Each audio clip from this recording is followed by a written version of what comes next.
বন্ধুরা, ভাবুন আপনি কোনো একটা দেশের প্রধানমন্ত্রী। লক্ষ লক্ষ কোটি কোটি লোক আপনাকে ভোট দিয়েছে। আপনি জয়লাভ করেছেন। গণতান্ত্রিক একটা রাষ্ট্রের প্রধানমন্ত্রী। কিন্তু কিছুদিন পরেই ক্ষমতায় আসার পরেই আপনি বুঝতে পারছেন আপনার কথায় সবকিছু হচ্ছে না। ভেতর থেকে কোনো একটা জিনিস আপনাকে নিয়ন্ত্রণ করছে। যে কারণে সঠিকভাবে সিদ্ধান্ত নেওয়া যাচ্ছে না। তো আজকের ভিডিওয়ে আমরা আলোচনা করব এরকম একটা অদ্ভুত জিনিস নিয়ে, যার নাম হচ্ছে ডিপ স্টেট। বাংলাদেশে সরকার ফেলে দেয়া হোক, ভারতবর্ষে ককরোচ পার্টির আন্দোলন হোক, সবসময় কিন্তু ঘুরে ফিরে একটা কথা আসছে, ডিপ স্টেট। তো অ্যাকচুয়ালি কি এই ডিপ স্টেট? আদৌ কি ডিপ স্টেট বলে কোনো কিছু এক্সিস্ট করে, না শুধু এটা একটা কাল্পনিক একটা জিওপলিটিক্যাল কনসেপ্টকে ব্যাখ্যা করার জন্য, সরকারের ফেলিওরকে দেখানোর জন্য বলে দেয়া হয় ডিপ স্টেট, ডিপ স্টেট? কিন্তু কি এই ডিপ স্টেট? আমরা আজকে ভিডিওতে আমরা এটা আজকে আপনাদেরকে বলতে চাই। তো দেখুন, সময় নষ্ট না করে আজকে আমরা এটা কন্টিনিউ করতে চাই।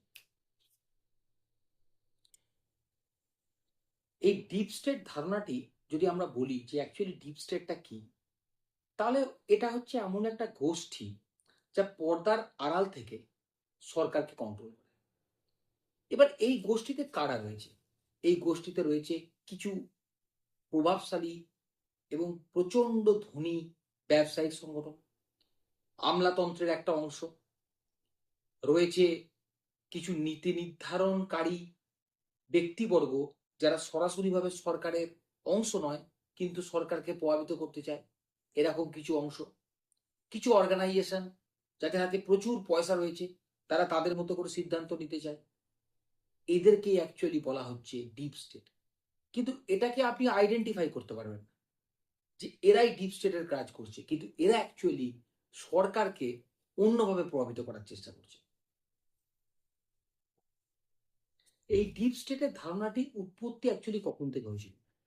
1996-এ তুরস্কে একটা আর্থিক কেলেঙ্কারি হয়, যার নাম হচ্ছে সুরসুলুক কেলেঙ্কারি।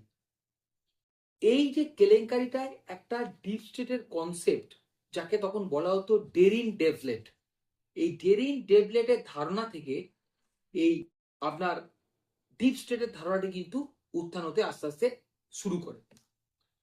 এই ঘটনাটাকে একটা সহজভাবে আপনাদেরকে বোঝানোর চেষ্টা করি। এই ডিপ স্টেটের ধারণাটাকে একটা সহজভাবে বোঝানোর চেষ্টা করি।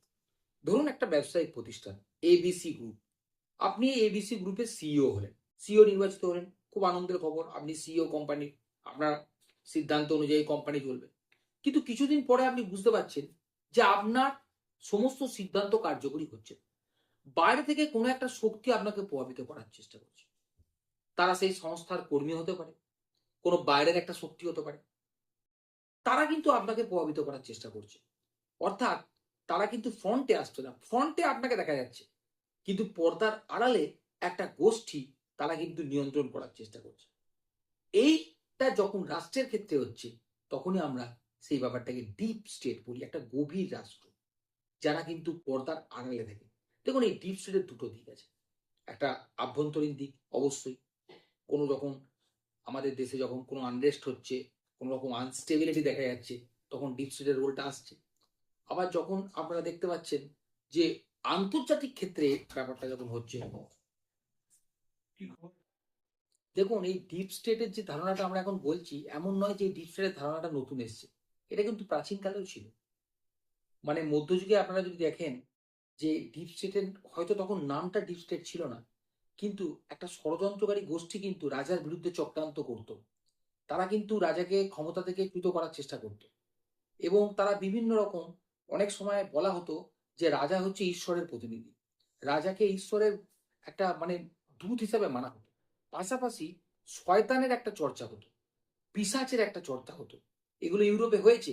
যে পিশাচের চর্চা বা যে শয়তানের চর্চা যারা করত, তারা কিন্তু একটা অপোজিট অ্যাঙ্গেলে তারা কিন্তু একটা গোষ্ঠী তৈরি করত, যারা কিন্তু রাজাকে ক্ষমতা থেকে হাঁটানোর চেষ্টা করত বা তাকে বিরুদ্ধে ষড়যন্ত্র করার চেষ্টা করত।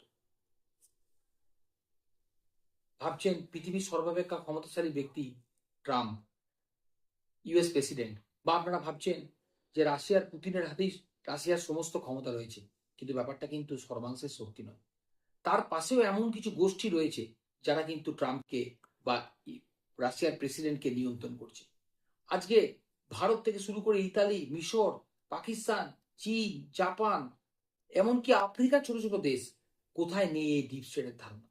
কিন্তু আপনি যদি বলেন সমাজবিজ্ঞান বা রাষ্ট্রবিজ্ঞানে অ্যাকচুয়ালি ডিপ স্টেটের এক্সিস্ট কোথায়, বা লোকেশনটা কি, বা কারা এই ডিপ স্টেটকে নিয়ন্ত্রণ করছে, বা কারা রাষ্ট্রকে নিয়ন্ত্রণ করছে, সেটা কিন্তু সঠিকভাবে সংজ্ঞা পাওয়া যাবে না।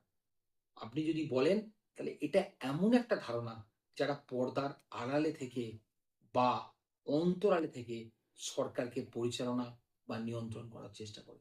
এই ডিপ স্টেট সংক্রান্ত আরো অনেক তথ্য বা নতুন নতুন ঘটনা আমরা পরের ভিডিও দেওয়ার চেষ্টা করব। তার আগে চ্যানেলে দেওয়া তথ্য যদি আপনাদের ভালো লাগে তো আপনারা চ্যানেল সাবস্ক্রাইব করতে পারেন এবং নতুন নতুন এই ধরনের ইনফরমেশনের জন্য বেল আইকনটি প্রেস করতে পারেন।